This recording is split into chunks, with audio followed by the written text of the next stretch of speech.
Si vous ne venez pas à votre visite médicale, il faut que vous préveniez votre employeur car ça peut être considéré comme une faute. Bonjour, Emmanuelle Cadic-Gauthier, je suis médecin du travail au sein de l'AST35, service de prévention et de santé au travail d'Ille-et-Vilaine. Aujourd'hui, pour Hello Work, je vais vous décrypter la visite médicale, le suivi de santé des salariés et le métier de médecin du travail.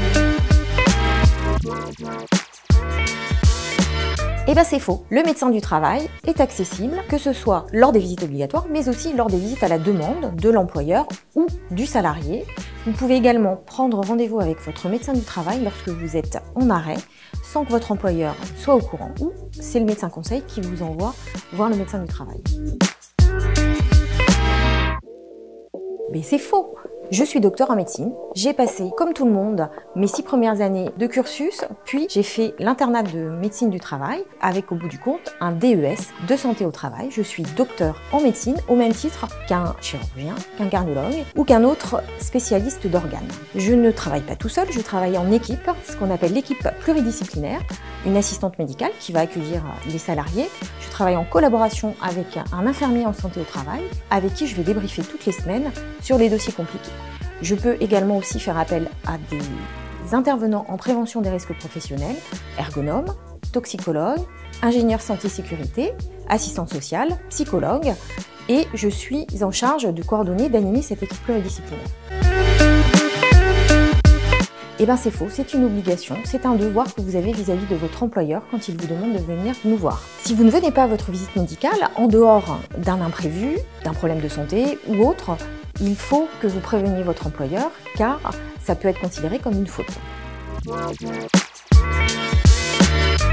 C'est faux, évidemment que c'est faux. Nous sommes soumis, comme les autres médecins, au secret médical et toute notre équipe pluridisciplinaire est soumise au secret professionnel. Donc, nous avons effectivement un lien privilégié avec l'employeur afin de pouvoir aménager, améliorer les conditions de travail. Mais nous ne parlons jamais de maladie.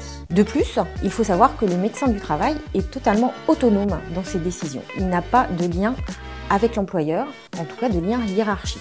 Même si vous faites partie d'un service autonome, c'est-à-dire salarié d'une entreprise, le médecin du travail reste quand même maître de ses décisions.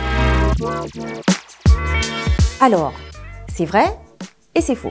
En fait, on ne va pas faire de soins au sens légitime du terme comme on a l'habitude de le voir quand vous allez voir votre médecin généraliste ou quand vous allez voir un spécialiste d'organes. Nous, en tant que médecin du travail, nous allons plutôt avoir des actions de prévention. Nous allons évaluer votre état de santé puisque nous sommes des médecins, donc nous pouvons effectivement faire un bilan, récupérer les informations auprès des spécialistes ou des généralistes et avec toutes ces données médicales, nous allons pouvoir adapter votre poste de travail.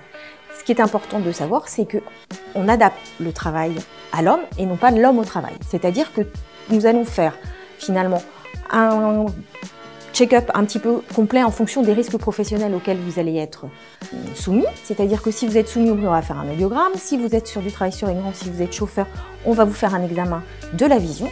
Le médecin du travail va vous examiner et en fonction de ça, pouvoir adapter votre poste de travail ou vous mettre apte sans condition pour votre poste de travail pour lequel vous êtes venu le voir.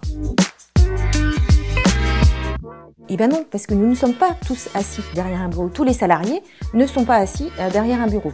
Vous avez des boulangers, vous avez des ouvriers qui ne sont pas avec un problème d'ergonomie, d'assise et de savoir comment on s'assoit sur son poste de travail. Nous allons avoir des sujets qui vont concerner la santé mentale du salarié, savoir comment ça se passe, comment ça s'organise au sein de son entreprise et ensuite nous allons pouvoir en tant que conseiller du salarié et de l'employeur, pouvoir l'aiguiller sur une adaptation de son poste de travail, de ses conditions de travail, de l'organisation de son temps de travail, afin qu'il puisse, du mieux qu'il peut et le plus longtemps possible en bonne santé, être sur ce poste.